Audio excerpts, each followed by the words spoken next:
নমস্কার বন্ধুরা, Bengali moms কিচেনে আপনাদের সবাইকে স্বাগত। আমি সোমা সরকার। আজকে বানাতে চলেছি বেসনের তরকারি। তো এটাকে হিন্দিতে গাট্টা বলে, গাট্টার তরকারি বলে। তো আমরা আমাদের পদ্ধতিতে গাট্টার তরকারিটা একমাত্র আমরা বাঙালি যেহেতু, তাই আমরা বেসনের তরকারি বলছি।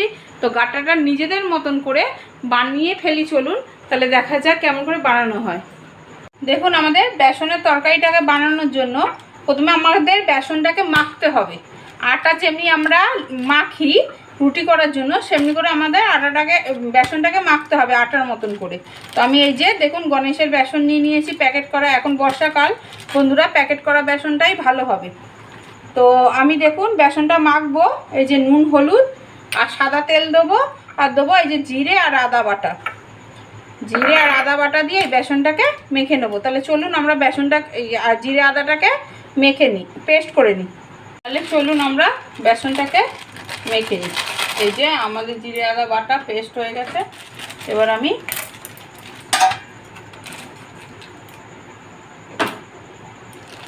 দেখুন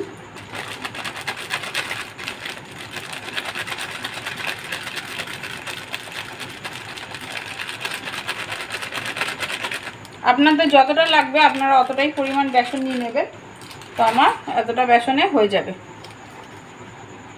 তাই নেবো এই যে সাদা তেল। এই যে আমি সাদা তেল দিয়ে দিলাম। দেবো এই যে নুন আর হলুদ। এই যে আমি দুটো সময় রেখেছি, নুন আর হলুদ। আর এক্ষুনি যে আমরা এই যে জিরে আর আদাটাকে পেস্ট করলাম, সেই জিরে আদার বাটা কিছুটা নেবো।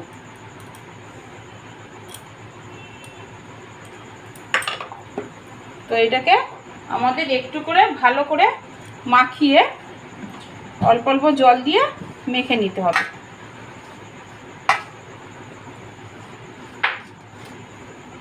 এই তরকারিটা কিন্তু খুব ভালো লাগে। এই তরকারিটা বানাবেন।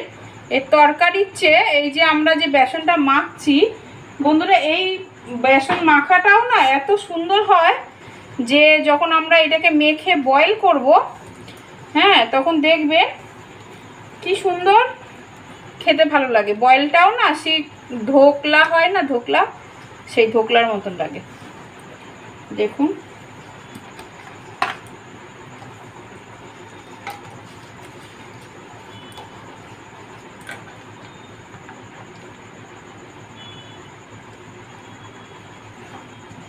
বেসন যেহেতু জল কম টানে, তো শুকনো বেসন অবশ্যই রাখবেন।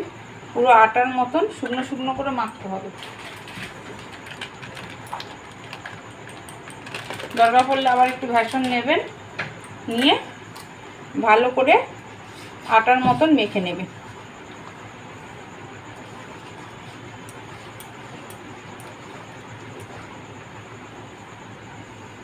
আমি তেল দিতে এর জন্যই বলেছিলাম যে এই যে লেগে যাবে না, এই যে খুলে যাবে, আর ময়মটাও হয়ে গেল, নরম থাকবে।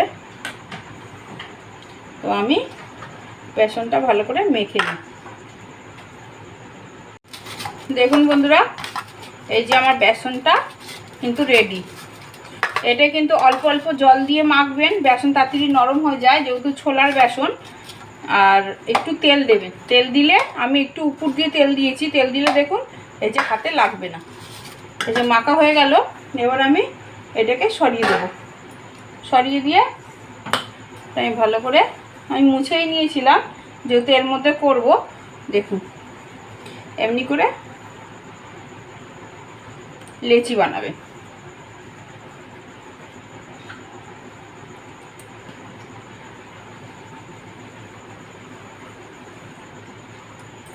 এই দেখুন এমনি এমনি ছোট ছোট করে লেচি বানাবেন, যাতে সিদ্ধ হতে বেশি সময় না লাগে।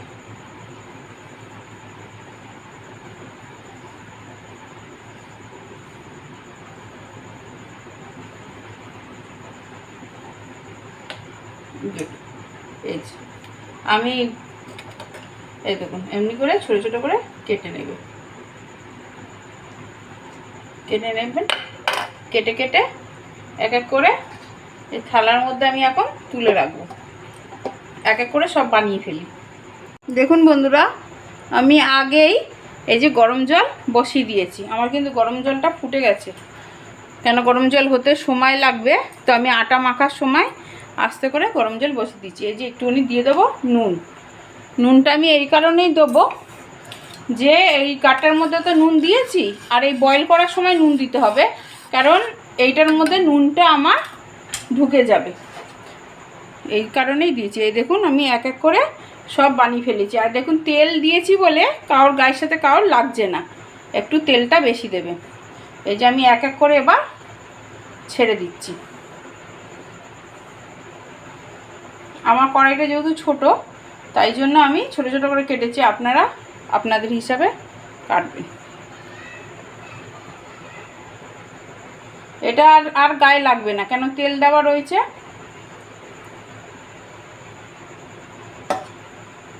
চলুন ভালো করে আমরা এটাকে ফুটিয়ে নিই, সিদ্ধ করে নিই। বন্ধুরা, যতক্ষণ আমার গাট্টাটা সিদ্ধ হচ্ছে বেসনটা, তো ততক্ষণ আমি মিক্সিতে মশলা করে নিই।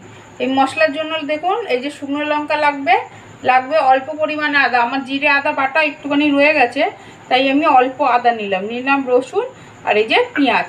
তো আমি এটাকে মিক্সিতে পেস্ট করে নিই, এর গ্রেভিটা তৈরি করতে হবে না। দেখুন বন্ধুরা, আমার গাট্টাটা ভালোভাবে সিদ্ধ হয়ে গেছে। এই দেখুন গাটা এমনি হবে, তখন ভাববেন যে সিদ্ধ হয়ে গেছে। এই দেখুন, এটা একটুখানি ঢেকে দেবেন, আর খুলেও করতে পারেন। ঢেকে দিলে কি হয় না, যে সিদ্ধ হতে তাড়াতাড়ি সময় লাগবে। নাহলে দেখুন আমি কতটা জল দিয়েছিলাম আর জল কতটা কমে গেছে। এবার আমি গ্যাসটা বন্ধ করে দিলাম। এবার আমি এক এক করে তুলে নেব।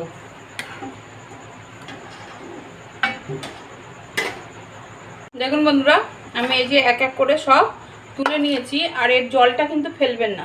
এই যে জলটা আমি সাইডে রেখে দিয়েছি, এটা কিন্তু আমি যখন তরকারি করব তখন আমার লাগবে। দেখুন এইগুলোকে আমি এক এক করে এমনি ছোট ছোট কিউব আকারে কেটে নেব। এমনি করে করে এই ছোট ছোট কিউব করে কেটে নেবে।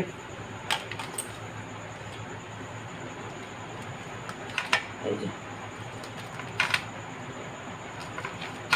তো সবগুলো আমি কেটে নিই। দেখুন আমার কড়াই গরম হয়ে গেছে, এবার আমি দিয়ে দেবো এই যে সাদা তেল। মশলাটা কষানোর জন্য যতটা তেল লাগবে অতটা তো দিতে হবে। তেলটা আমি গরম করে নিই। দেখুন আমি সাইডে সব এই যে কেটে রেখেছি, ছোটো ছোটো করে কেটে নিয়েছি। এবার আমি এতে দিয়ে দেবো এই যে দেখালাম পেঁয়াজ, রসুন, আদা আর শুকনো লঙ্কা বাটা। আমি এতে শুকনো লঙ্কাটা একটু কম দিয়েছি, আপনারা চাইলে একটু বেশি দিতে পারেন। আমার মেয়ের কদিন ধরে জ্বর, তো মুখে একটুখানি জ্বর ঠোসা হয়েছে বলে আমি কম দিচ্ছি লঙ্কাটা।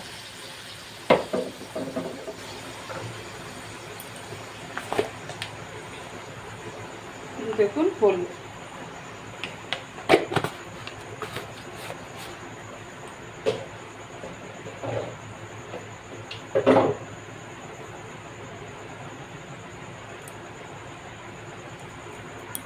আর দেবো আমি পরিমাণ মতো নুন। ভালো করে মশলাটাকে আমাকে কষিয়ে নিতে হবে। মশলাটা কষানোর জন্য এই যে নুন দিয়ে দিলাম।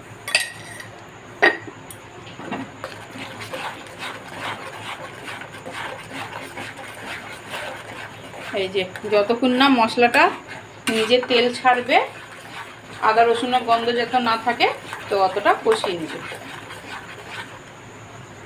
দেখুন আমার মশলাটা এই যে কষানো কষানো হয়ে গেছে। তো আমি এতে একটু দেবো ফ্রেশ ক্রিম। একটু ফ্রেশ ক্রিম দেবেন বন্ধুরা, তাহলে স্বাদটাকে একটু ভালো করে দেবে।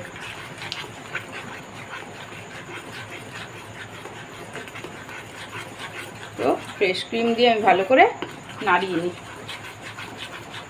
আমার ফ্রেশ ক্রিম মানে আমি যে ঘরে দুধটা নিই সেই দুধের শটটাই আমি দিই। আপনারা চাইলে বাজারেও কিনতে পাওয়া যায় ফ্রেশ ক্রিম, তো আপনারা ওইটাও ব্যবহার করতে পারেন। আর নাহলে দুধের শটটাই দিয়ে দিলেও হয়। দেখুন কালারটা কি সুন্দর এসে গেছে না। এবার এটা দিয়ে একটুখানি ভালো করে নাড়িয়ে নিতে হবে, আরও 5 মিনিট নাড়িয়ে নেবে। দেখুন এই ফ্রেশ ক্রিমটা দিয়ে আমি নাড়ানো হয়ে গেছে 5 মিনিট। এবার আমি দিয়ে দেবো এই গাট্টাটাকে, বেসনের যে করে রেখেছি সেইটা দিয়ে দিলাম। এবার একে ভালো করে নাড়িয়ে নেবে।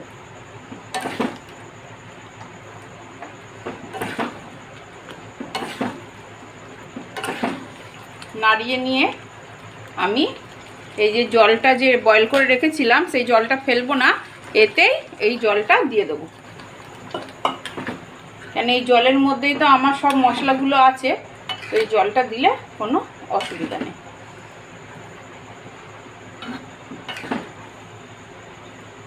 তো আবারও 5 মিনিট গ্যাসটা এটাকে হতে দেবো, ফুটতে দেবো। দেখুন বন্ধুরা, এই যে গাট্টার তরকারিটা আমার ফুটে গেছে, পুরোভাবে রেডি। তো আমি এবার গ্যাসটা বন্ধ করে দেবো। দেখুন তৈরি হয়ে গেছে আমার গাট্টার তরকারি, আমি নামিয়ে ফেলি। দেখুন আমার রেডি হয়ে গেছে গাট্টার তরকারিটা। তো দেখুন কি সুন্দর কালার এসছে, খেতেও অমনি ভালো। তো ভালো লাগলে অবশ্যই একটা লাইক করে দেবেন বন্ধুরা। ধন্যবাদ।